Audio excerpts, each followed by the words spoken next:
Number 21. A serious pest of sweet potato whose larva destroys the foliage is what? We've seen what foliage means. What do we say foliage? We say foliage are green chopped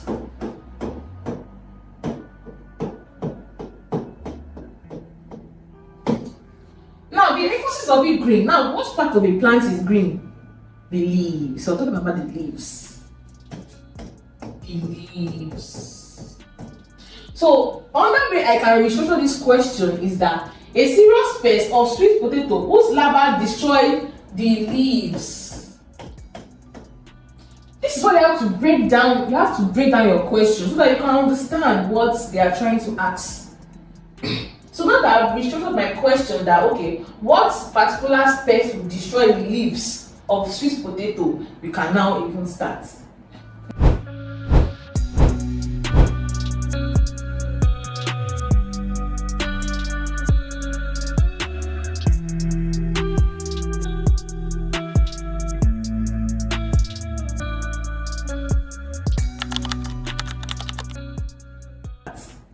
Now we have the leaf miners, we have the weevils, we have the mealybug, we have the aphids. Now the word leaf miners, we have gotten our answer. Now these leaf miners, they feast on the leaves. And now they're asking us that for a serious pest to destroy the foliage, that means to destroy the leaves. So it is the leaf miners, that's our answer. Now why can't it not be weevils? Weevils feed on the roots. It cannot be bugs because bugs, they feed on the liquid part of a plant. They'll just be sucking that liquid part of the plant, and it's called the sap. Same thing with aphids, they also feed on the sap. So our answer is the leaf miners because they feed on the foliage, they feed on the leaves. Number 22. The fertility of soils under forests is sustained mainly by A. We have nutrient recycling. B. We have rodent activities. C. We have being protected from direct rays of the sun. D. Preventing raindrops from directly hitting the soil. The fertility of soil under the forest. Now, they say that in the forest, how is the fertility sustained? How is the fertility sustained in the forest? Is it sustained by nutrient recycling, rodent activities, being protected from direct sun, preventing raindrops? Now let's look at option to option. Let's look at option A. Now, what is nutrient recycling? Now, nutrient recycling is, let's say, okay, when the leaf withers, it falls on the ground, then it decays and it gets part of the soil. The nutrients go back to the soil again. That's what is called nutrient recycling. Rodent activities, that is the activities of these our rodents, like all these rats and whatever. Now, the activity of rodents, so in a way we can see that nutrient recycling, especially in the rainforest. Rainforest, they are very densely they have a very dense vegetation. So we can see that leaves will be falling on the ground every day. Because of that, we can see that nutrient recycling will happen in the rainforest or in a forest. Rodent activities does not have anything to do with the fertility. The only thing that a rodent might be, when it borrows the ground, maybe it can make air spaces for oxygen to saturate the soil, but it does not really affect the fertility. We're talking about fertility, not the water or the air content. Being protected from direct rays of the sun, that does not add anything about the fertility at all. Does not add nutrients. Preventing raindrops from directly hitting the soil, no. Preventing raindrops is, we need raindrops to even fall directly on the soil. So that is not an answer. So our answer is nutrient recycling. In the forest, fertility is mostly retained by nutrient recycling. Number 23, the Mendelian law of segregation states that the characteristic which is hidden in an F1 reappears in F2 generation in a ratio of. Now, when you have a question like this, we have seen that the Mendelian law of segregation. Now, this Mendelian law of segregation, it states that in an F1, if get the cheapest science materials from allschoollabs.com. you have F1, the F1, if you want to cross the parents and the offspring, is going to be homozygous dominant and homozygous recessive. That would be the F1. So that's going to be, if you want to cross, this one will cross with this, that will be T, T.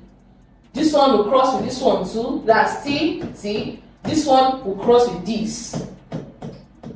This one will cross with this. So they said that the characteristics that is hidden in the F1 reappears in the F2 generation. Now they want us to get the F2 generation.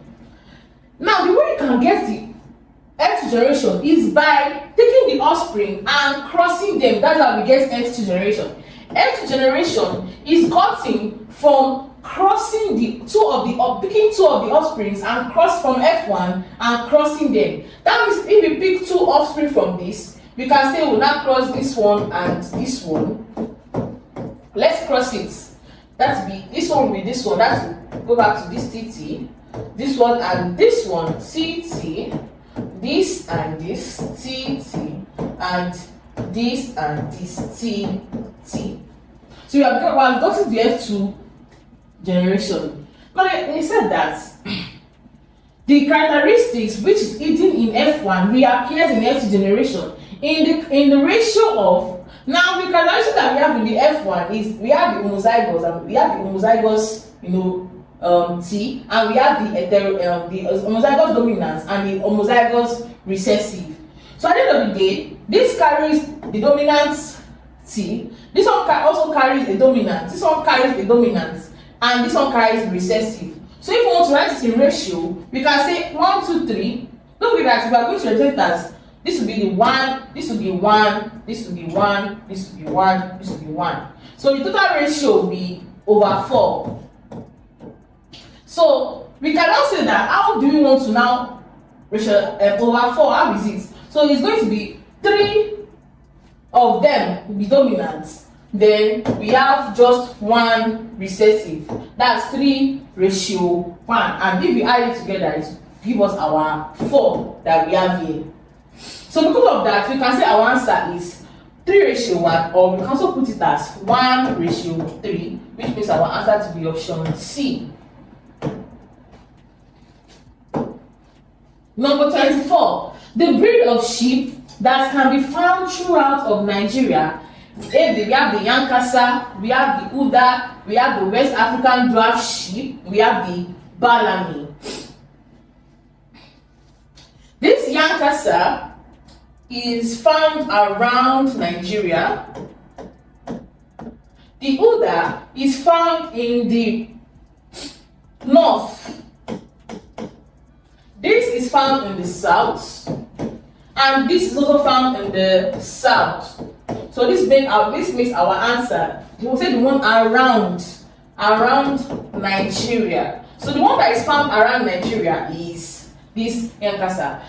Some people might want to pick this West African dwarf sheep, but by the option you have seen West African dwarf sheep. This is like found in the West African side, the west side. So you don't actually, this is only found in the southwest, which we can still put it as the south. So our answer is not that. Our answer is the Yankasa. But sometimes they normally talk about this dwarf sheep that, oh, we see this dwarf sheep everywhere, but they are not still found around all of Nigeria. These sheep that are found all around Nigeria is the Yankasa breed. Number 25. A female cattle which has not had a calf or developed into the mature form of a cow is referred to as what? We have a stag, we have the villas, we have the yearlings, and we have the heifers. For the stag, a stag is a male that has been castrated.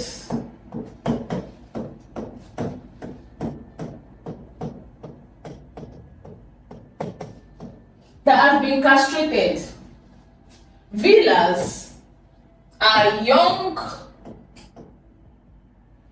cattle raised for their meat only.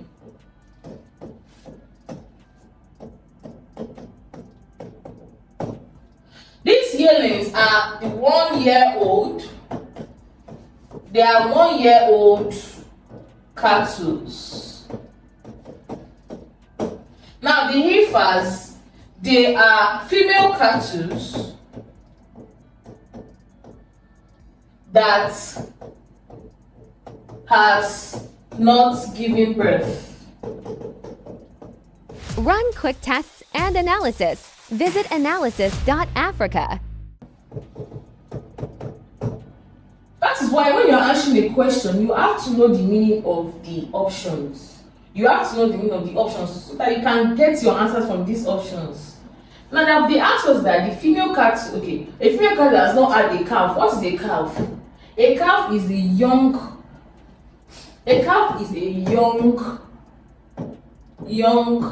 cow. A young cow is called a calf.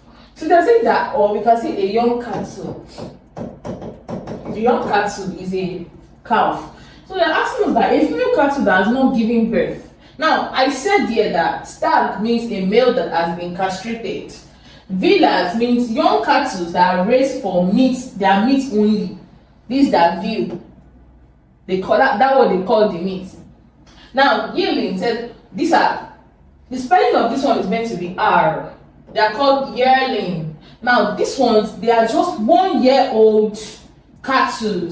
They are just 1 year old cattle. They can be male or female, but they are saying that a female. The reason why these villas cannot be this, the closest, no, apart from this, the heifers, the closest is this villas because it's both male and female. But that is why it is not this villa because of it's both male and female.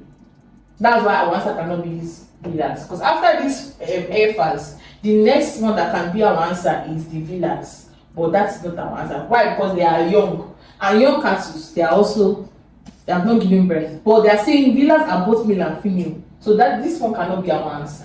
Yearling too, they're just 1 year old, and this is going to be both male and female. But they said female.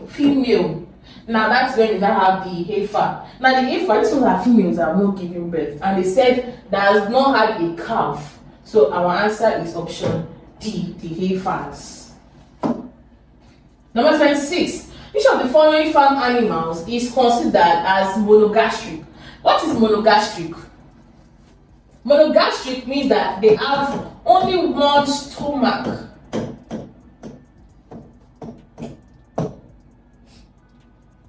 Now, note that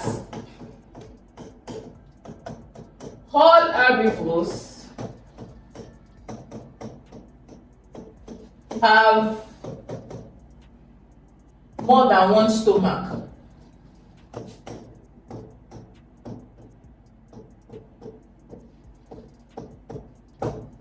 We can say heterogastric.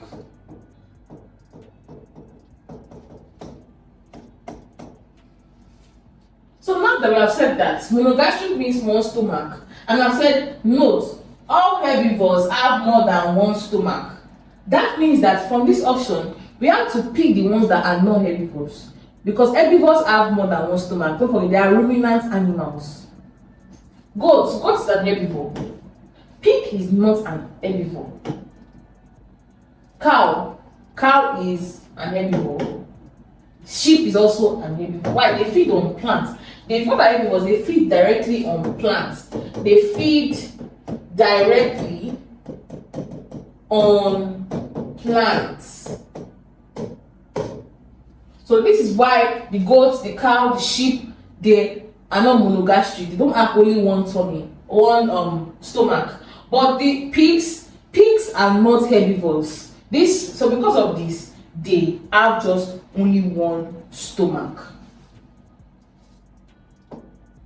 Number 27, the process of mating in poultry is referred to as A, servicing, B, kidding, C, topping, and D, shredding.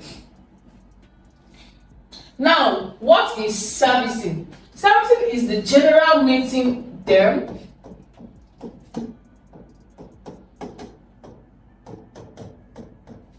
in livestock. And our question, we are saying poultry. I'm talking about poultry, not livestock. Kidding. Now, kidding, this is giving birth in goats.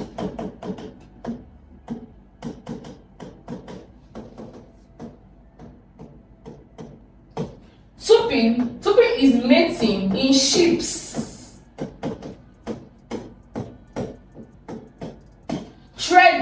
Treading is mating in poultry, or we can say birds. So for our question, the process of mating in poultry referred to as, we have seen that servicing is a general mating term that is in livestock. If we're talking about livestock or cattle, they can say, okay, the mating process is called servicing. For killing is just when these cattle, these goats, when they give birth. Don't forget that the young one of a goat is called kid. So that's where this kidding was derived with, when goats give birth to their young ones. Tuping, this is mating in sheep. Treading, this is mating in poultry. So if you have a poultry, when they are mating, it's called treading. So our answer is treading. Number 28. In farm animals, a sign of it includes words: A, profuse salivation; B, secretion from the vulva; C, difficulty in breathing; and D, continuous urination. We want to see that which of these behaviors affects heat. Now, what is heat? When an animal is in heat, it means that it is ready to, reproduce.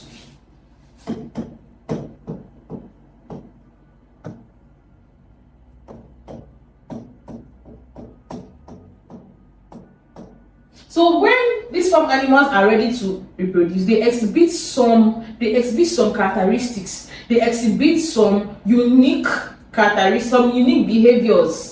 Now we have profuse salivation. 400,000 cheap medicines, cosmetics, and analytical supplies. Everything in one big place. AllSchoolLabs.com. Sometimes this can be attributed by maybe when they see food, they can salivate. So we can say maybe for food, they can salivate. And what again can they salivate for? Sometimes when they are sick, they can also salivate. Secretion from the vulva, this happens to the females, the female cattle. This happens to them when they are ready for reproduction. When they are ready, they secrete. So we can say reproduction, reproduce. For option C, difficulty in breathing. This is disease. When they are sick. Continuous urination. As a reproduction happens, some females, when they are ready for reproduction, they tend to urinate everywhere. They just urinate, and this is to show the males that they are on heat. So if you notice, you can see that we have two answers, because this happens to reproduce. But the difference between our option D and our option B is that B is more specific. Anytime these farm animals are ready, they're on heat, especially females, it is proven, it is very, very common, they will all secrete this whitish discharge from their vulva. Now, this whitish discharge that they remove from their vulva will tell us that really this farm animal is ready to reproduce. It's on heat, it's ready. But for this continuous urination, it is not really. Some of them will not urinate, but they will discharge. So the one that is the best answer, our best answer, is the secretion from the vulva, because all of them will secrete, but not all of them will continuously urinate. So that is why our best answer is option B. Number 79, the anti-sterility vitamin in livestock in nutrition is A, vitamin K; B, vitamin E; C, vitamin C; D, vitamin B. Now when you look at what is anti-sterility, now note that sterility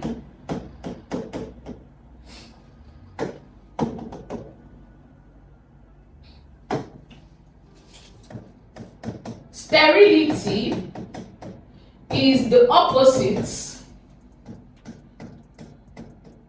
of fertility.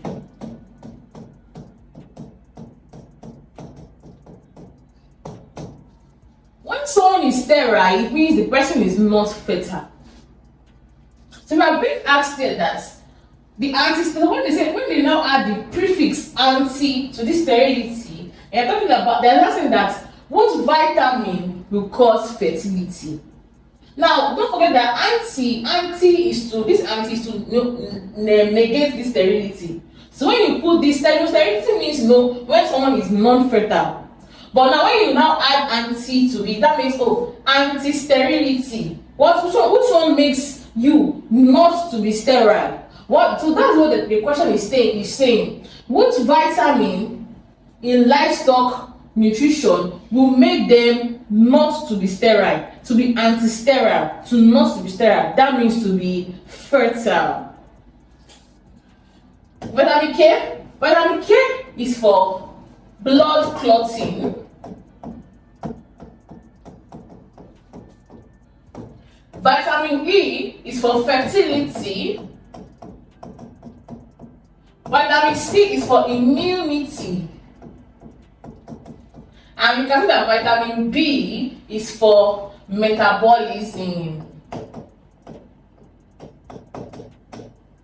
So from this, we are seeing vitamin K is for blood clotting, vitamin E is for fertility, vitamin C is for immunity, and vitamin B is for metabolism. And we are asked for anti-sterility, which means like to not cause sterile, for you not to be sterile, which is also fertility. Now our answer is B, option B, vitamin E. Vitamin E is the vitamin that makes these our livestock fertile.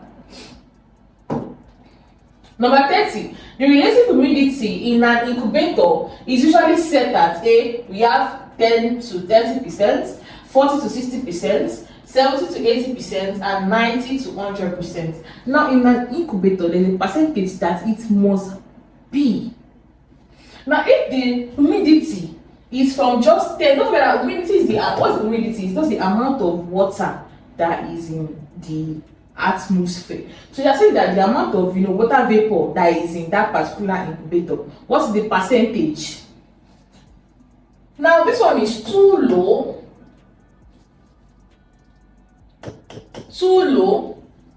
This one is low, this one is moderate, and this is high. So because our answer is option C, 70 to 80%. 31. The causative organism of the avian influenza is A, bacterium, B, virus, C, fungus, D, protozoans. Now this avian influenza, don't forget, from the word avian, it happens to birds, it happens to poultry. Now this avian influenza is mainly caused by the virus. Virus is the main cause of this avian influenza. Now don't forget, from this we have the flu. When it happens to humans, they call it the flu. Now this flu comes with coughing, for livestock or for humans. So we have like coughing, sneezing, discharge from nose reels is caused by flu, and flu is mainly caused by the virus.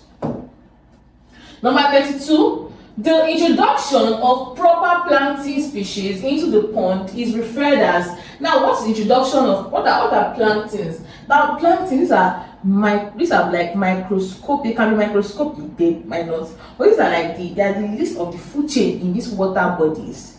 They are organisms. They are good. They are microorganisms, and they are planktons. So they are mostly green plants.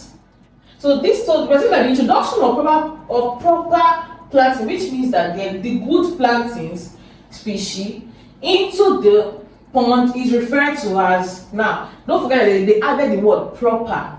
Proper means in a good way. the good ones. A, fertilization. B, inoculation. C, stocking. And D, lining. Fertilization is just the adding of nutrients. The adding of nutrients. Inoculation, that is the adding of organisms, adding of good microorganisms.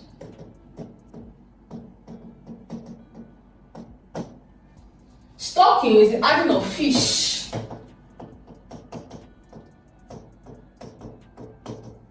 While lime is the adding of lime, and the lime is what? That is the CaOH2.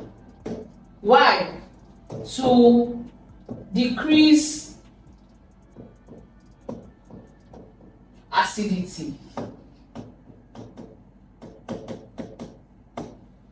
So fertilization is just the adding of nutrients.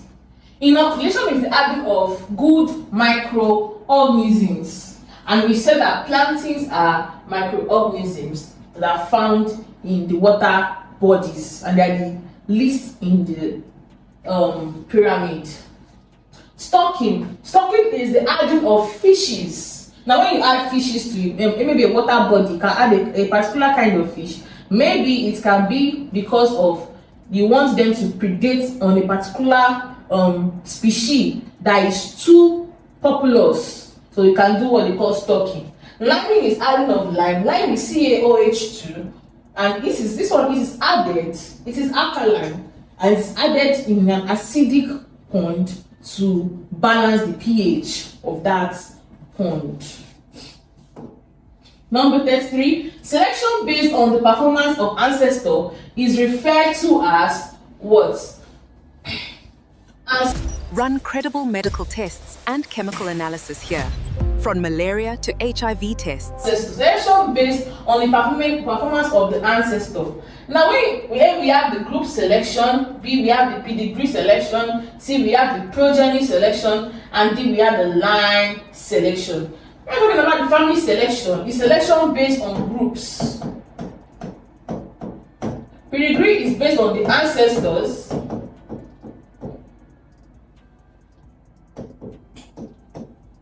Progeny is based on the area, and line is based on the genes. And we are asked for the ones that are based on the ancestors. So that is the pedigree, the pedigree selection. The pedigree selection is based on the ancestors. That's option B.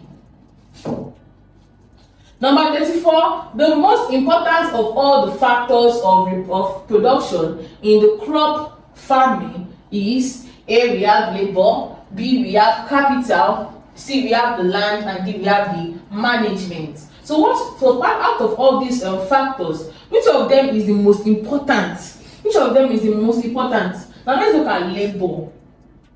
Labor is not the most important because labor depends on the how big, how extended that particular farmland is, but it is not a major factor. Capital is also not a major factor. Now land, without a land, we cannot have capital. We cannot even start thinking about capital. Without the land itself, we cannot think about the labor. Without land itself, we cannot start thinking about the management. So our answer here is land, option C. Now there's 5. From the curve above, at what point is it advisable for the farmer to stop further addition of inputs? Now, as you can see this graph, this part signifies the output, this part signifies the input. So the part, if you see a curve like this, the part that the farmer should stop further addition is the peak. And this is because maximum profit has been made at this point. So because of maximum profit has been made, any further addition of inputs will lead to waste. So our answer is C. I. Number 36, elastic demand is the type in which the change in price A brings about the greater change in the quantity of goods demanded. B, of a commodity leads to little or no change in demand. C, leads to equal change in commodity demanded. D, may not change the demand of quantity of commodity. Now, we all know that when there is demand,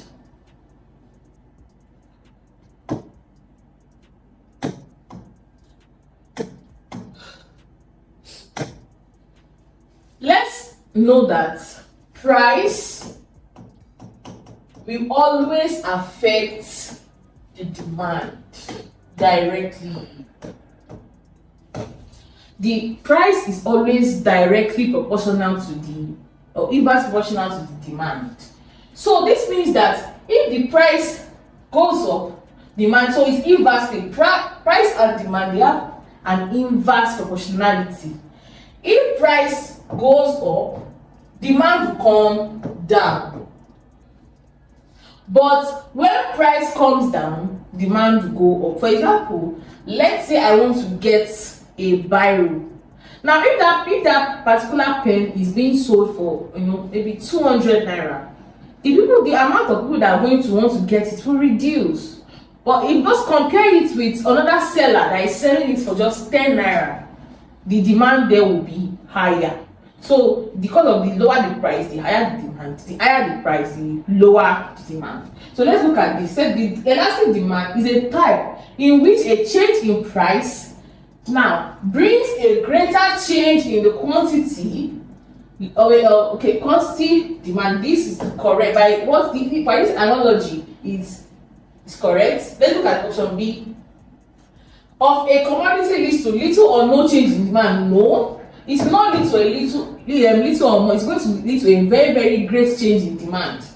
Leads to equal change in the no, may not change the demand of quantity. It will change the demand.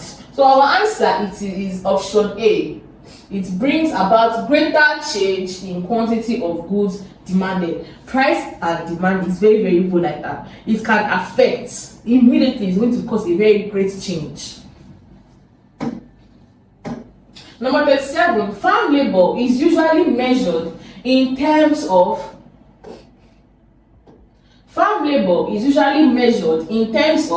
A, amount of wages paid to labor, B, hours or days of work by labor, C, level of education of labor, D, type of work done by labor. So farm labor, what is labor? Labor is the manpower.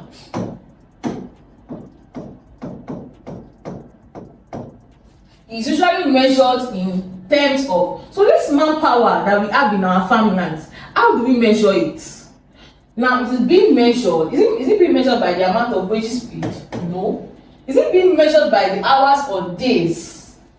Yes. If you want to get someone to work for you in your land, you tell the person that how many hours are you going to work? 7 to 7 hours. Okay, you are going to work here for 6 hours. You are going to work here for 1 month. So because of that, we can say that it's hours and days is a possible answer. Number C, we have level of education of labor. No. In our farmland, level of education does not have any factor to do with what you are with your farmland. Because it's manpower we need. This type of work done by labor, no. So our answer, it is measured in hours or days of work by labor. Number 38, a piece of information contained in your payroll record of farms is A, date of employment, B, equity, C, income generated, and D, total credit. Now, the payroll will always have the information of labor plus salary information.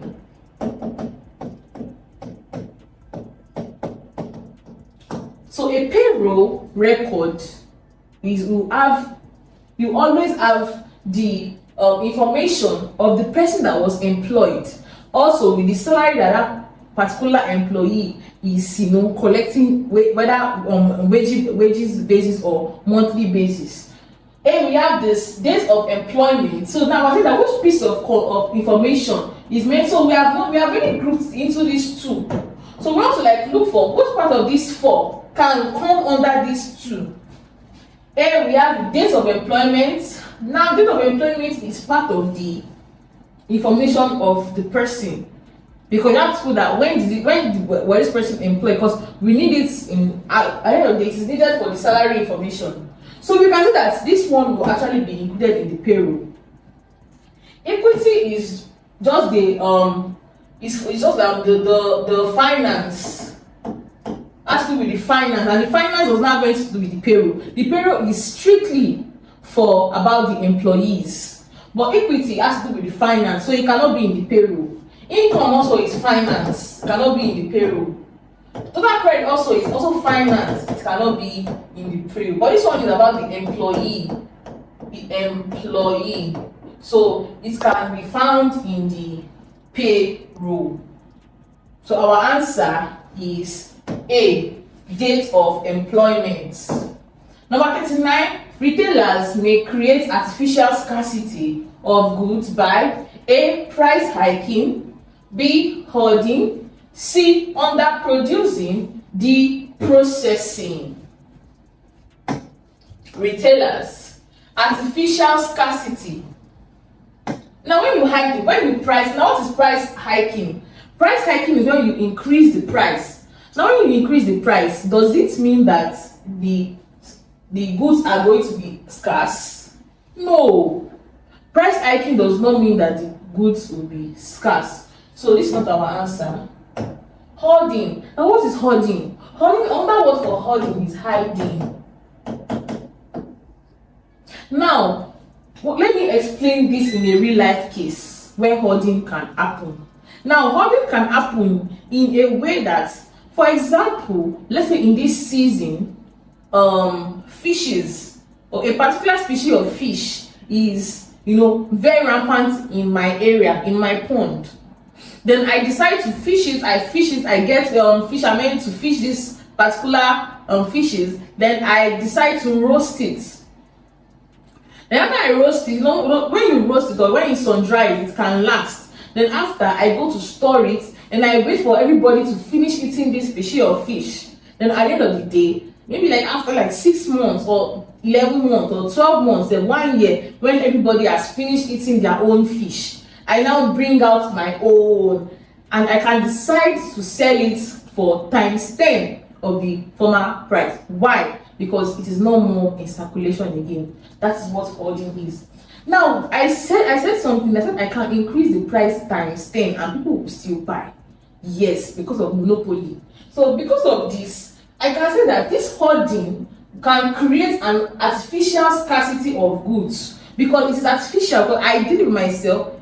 It is going to be scarce, but I hid them. I fished almost everything. I got people to help me to fish, and I created the scarcity by myself by hiding it. So that's why our answer is likely to be hoarding. Underproducing is not artificial. Is not artificial. This one is not artificial. It is legit. Maybe from the company, or maybe from a particular company that is meant to produce, they underproduce. It is no forget we say artificial. It's not artificial. Processing is also does not have anything to do with making it scarce. It's just adding value to it. It's just adding value. So it does not have anything to do with the artificial scarcity. So our answer is going to be B, hoarding. Number 40, the most effective method of disseminating information among farmers is through A, individual method, B, group method, C, mass method, and D, cooperative method. So I think that what kind of way can be used to disseminate information? What is disseminate? It's also communicate. Communicate information among farmers. Now, through individual, it cannot be through individual. It's not very effective. Just from one-on-one or maybe among your friends, it's not very effective. Group is not also. Group can be a group of friends, maybe a particular. It is not very effective. Mass. Example of mass is internet. The internet, the radio, the TV. Now this is very effective, very, very effective. Now cooperative, the reason for cooperative is not because to communicate information. So we cannot say this is not effective. So the most effective of them all is the mass method. Hi, I'm sure you enjoyed the video you just watched. To see more content as that, preparing you for your upcoming exam, make sure to smash the subscribe button and turn on notification. Also, remember that you can use the comment section to send us your questions or your inquiries, and we are happy to take them. I'll see you in the next video. Bye.